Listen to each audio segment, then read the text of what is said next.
Bienvenido a Hackeando la Salud, un lugar donde discutimos ciencia y herramientas basadas en ciencia para optimizar la salud y el rendimiento en el día a día. En el episodio de hoy vamos a comentar uno de los aspectos asociados a las patologías intestinales o a las enfermedades intestinales que creo que más se desconocen en el mundo sanitario, y es el rol de los ácidos biliares y la enfermedad inflamatoria intestinal o en general de cualquier patología intestinal, ¿vale?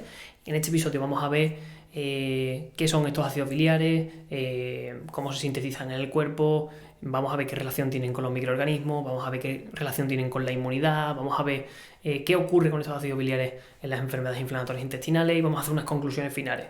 Yo creo que hay mucha cosa interesante, así que te invito a que te quedes y nada, vamos a empezar con este episodio lleno de información académica actualizada sobre todo.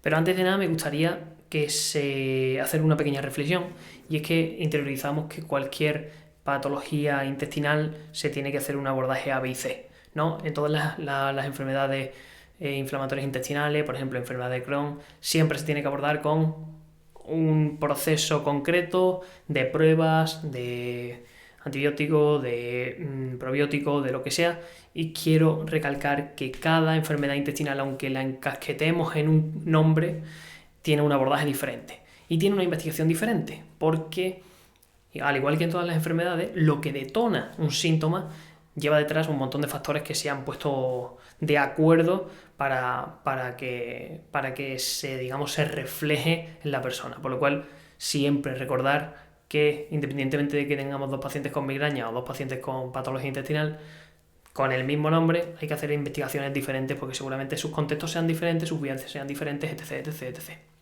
Por lo cual, sin enrollarme mucho, que me gusta a mí irme por las ramas. ¿Qué son los ácidos biliares? ¿Vale? Los ácidos biliares son unas moléculas anfipáticas. ¿Esto qué significa? Bueno, pues que tienen una parte que son solubles en agua y otra parte que son solubles en grasa, y que sirven normalmente o que se conocen para la facilitación de la absorción de lípidos, ¿vale? Al tener esta estructura molecular son capaces de modificar los lípidos o las grasas que consumimos mediante la alimentación y convertirlos en pequeñas micelas, en pequeñas esferitas que pueden ser absorbidas por parte del intestino delgado, ¿vale? Además, esta es la función más conocida, ¿no? La función digestiva de los ácidos biliares, pero además son moléculas de señalización. ¿Esto qué quiere decir? Bueno, pues esto quiere decir que tienen receptores, que existen receptores que se activan mediante estas moléculas, mediante estos ácidos biliares, y que dan respuestas diversas, de las que vamos a hablar en este episodio, ¿vale? Estos receptores se llaman receptores de ácidos biliares, ¿vale?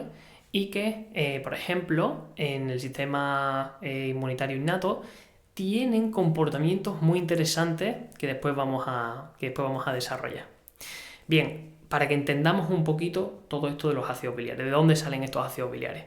Bien, pues nosotros a la hora de comer, inclusive antes de comer, nuestro hígado va sintetizando estos ácidos biliares y los va acumulando en la vesícula biliar, ¿vale? La vesícula biliar vamos a imaginárnosla como una pequeña bolsita, ¿vale? Una pequeña bolsa donde se van acumulando estas sustancias para después degradar o para después ayudar a la digestión de las grasas, ¿vale? ¿De dónde nuestro organismo consigue crear estos ácidos biliares? Vale, pues se crean a partir del colesterol, ¿vale? Se crea a partir del colesterol. Entonces, muy importante, ya no solamente, como siempre se dice, no, el colesterol genera enfermedad cardiovascular. Bueno, no es así. No es así. El colesterol tiene muchísimas funciones en el organismo. Una de ellas es la síntesis de ácidos biliares, ¿vale? Imprescindible para la asimilación de vitaminas liposolubles, es decir, de vitaminas que se pueden introducir en medios grasos, y para también obviamente la asimilación de grasas per se, de triglicéridos, ¿ok? Bien, ¿cómo fluctúa o cómo se mueve o cómo se gestionan estos ácidos biliares por el organismo? Bien, tenemos que conocer que hay dos grupos grandes de ácidos biliares. Primero están los ácidos biliares primarios y los ácidos biliares secundarios. Los que se sintetizan en el hígado y los que se mandan a la vesícula biliar los denominamos ácidos biliares primarios, ¿vale? Que están compuestos por el ácido cólico y el ácido quenodesoxicólico. Perdón por la palabra porque empiezan a ser complicadas. Y estos vienen creados, como decíamos antes, a través de unas enzimas hepáticas, degradando o modificando la molécula de colesterol. Y después tenemos los ácidos biliares secundarios. ¿Ves? Una vez que nosotros comemos, esa vesícula biliar, digamos que expulsa su contenido al principio del intestino delgado, y ahí son las bacterias intestinales las que convierten estos ácidos biliares primarios en secundarios, ¿vale? Estas bacterias, digamos que tienen algunas enzimas que consiguen modificar las moléculas de este, por ejemplo, ácido cólico, que es un ácido biliar primario, para convertirlo en secundario. ¿Cuáles son los ácidos biliares secundarios? Pues el ácido desoicólico y el ácido litocólico, ¿vale? Esos son los dos principales, aunque hoy más, ¿vale? Normalmente, del hígado hasta la vesícula biliar, estos ácidos biliares primarios van conjugados con dos aminoácidos muy famosos.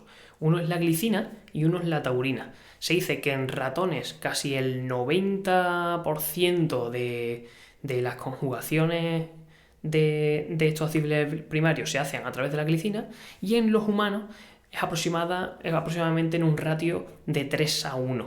De 3:1 o de 2:1, ¿vale? Hay casi un 60-70% de ácidos biliares primarios que son unidos a glicina y el otro 20-30% que son unidos a taurina para mandarlos a la vesícula biliar, ¿vale? No van solos, van conjugados con estos aminoácidos. Esto es importante. Bien, una vez que conocemos qué son los ácidos biliares, de dónde salen, de dónde se sintetizan, y cuál es el transcurso que tienen por el aparato digestivo en concreto o por el sistema digestivo, vamos a ver qué tienen que ver con los microorganismos. Ya hemos visto y ya hemos nombrado que estos ácidos biliares son modificados a secundarios gracias a las bacterias, a los virus, a los hongos, a las levaduras que hay en nuestro intestino. Pero realmente, ¿para qué queremos cambiarlo a ácidos biliares secundarios? Bien, los ácidos biliares funcionales, para el nivel de digestión y para la señalización, como decíamos, de los receptores, necesitan estar en su forma, entre comillas, secundaria, ¿vale?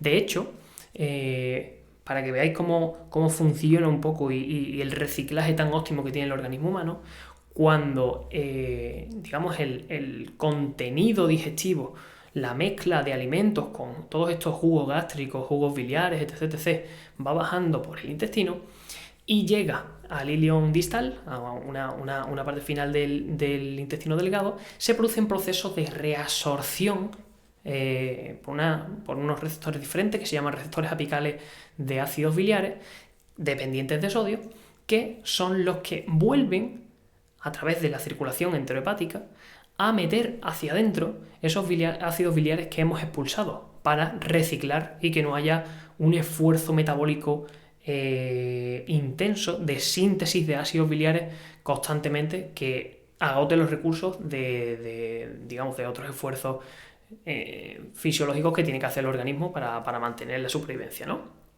Pero es que si inclusive hay ácidos biliares que se escapan a estos transportadores apicales de ácidos biliares dependientes de sodio al final del intestino delgado, los ácidos biliares que se escapan al intestino grueso, después al final de este tubo digestivo, se someten a una especie de rescate colónico, que se suele llamar, de ácidos biliares, que vuelve a hacer un segundo proceso de reabsorción de ácidos biliares, ¿vale? Además, se data que hay muchísimas cepas de microorganismos que tienen estas enzimas para la conversión de ácidos biliares primarios en secundarios. Entonces, la absorción de grasa, la absorción de vitaminas liposolubles es totalmente dependiente de los microorganismos. Y esto es importante que los entendamos, porque en personas que tienen alterado, por ejemplo, la asimilación de estos alimentos, o que tienen problemas hepáticos, o que tienen problemas biliares, o que tienen esteatorrea, o que tienen cualquier otra circunstancia clínica, habría que mirar qué está pasando en el mundo microbiológico intestinal para que esto se esté dando. Vamos al siguiente punto. ¿Qué tiene que ver estos ácidos biliares con la inmunidad? Y es que hemos dicho antes que también los ácidos biliares son moléculas de señalización, es decir, que hay receptores de ácidos biliares por muchas células del sistema digestivo.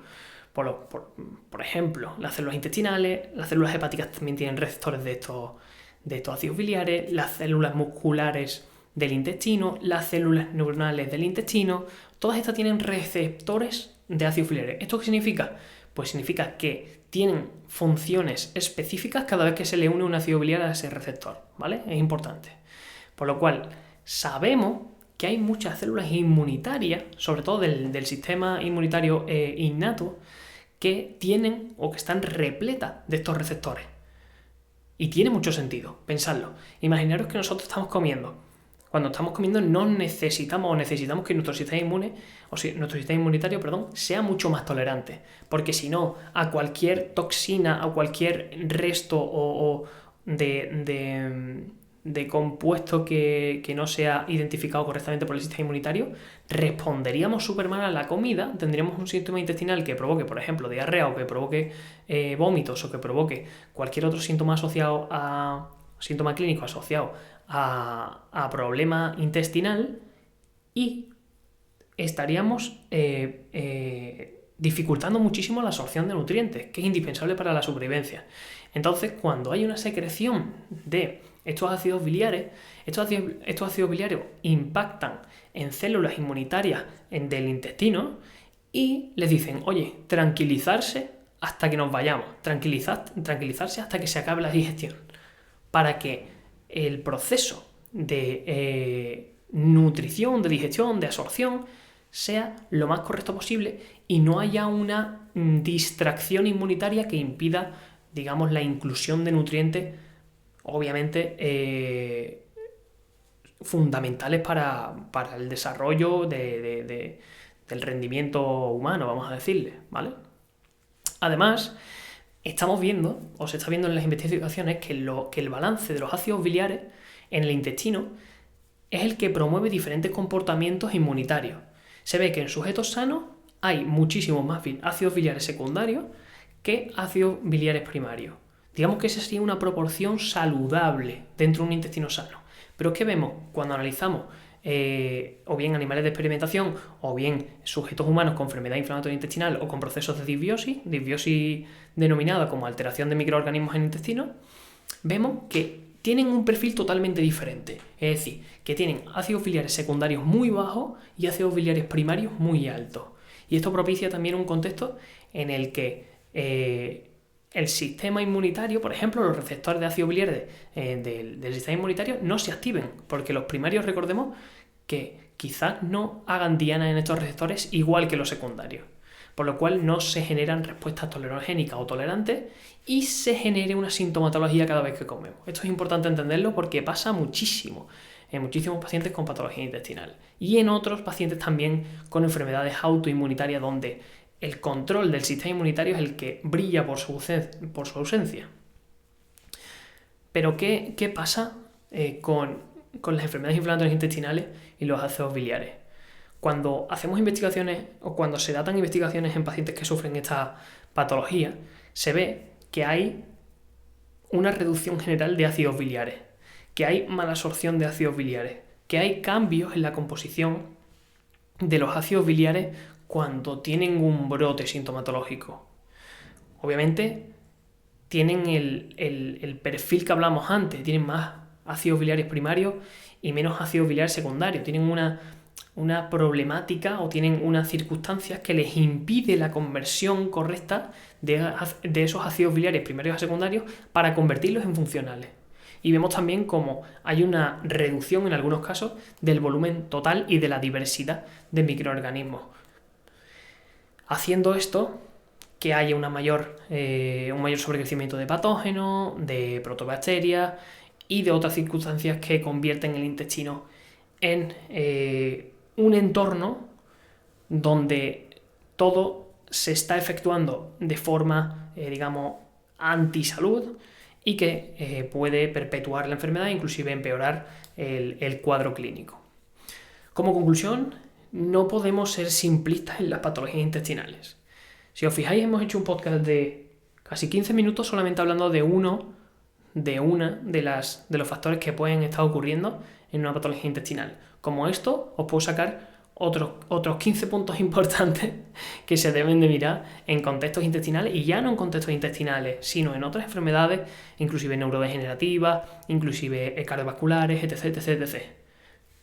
Vamos a dejar de ser simplistas, vamos a entender que todo merece una investigación y que es muy importante tener un contacto firme con el paciente para que te diga, oye, síntomas post comida, tipos de heces, cosas que te den muchas pistas para ir, junto con estos conocimientos en relación a salud intestinal, ir haciendo acciones que vayan en pro de la resolución del contexto intestinal o el contexto patológico en concreto. Es muy importante porque muchas veces se dan mensajes simplistas. Hay rachas en los que, por ejemplo, se vende mucho dieta cetogénica. Imaginaros una dieta rica en grasas, el daño que le puede hacer a una persona que no sea capaz de convertir ácido biliar en primario y en secundario. Imaginaros el daño que le puede hacer. O sea, puede generar un daño por lipotoxicidad en el intestino brutal. Pero sigue leyendo en todos lados, en todas las revistas, en todas las redes sociales, que la dieta cetogénica es genial. Bueno, pues a lo mejor para él no es genial, porque su hígado, porque su vesícula biliar, porque su intestino no están en ese momento como para meter un volumen alto de alimentos ricos en grasa. Por lo cual, contexto, investigación, saber cuándo, cómo, por qué, explicar al paciente el por qué se hacen las cosas, partícipe de todo el proceso. Y de verdad dejar a un lado las recomendaciones protocolarizadas, porque es que no sirven de nada. No sirven de nada en el 80% de los casos. Por lo cual, bueno, espero que os haya gustado este capítulo, un poco diferente, sobre ácidos biliares. Me encantan estos temas. Y nada, sé que ha sido un poco técnico, pero dudas, cuestiones que tengáis, lo hablamos por redes sociales. Y nada, nos vemos en el próximo episodio. Que tengáis un genial día.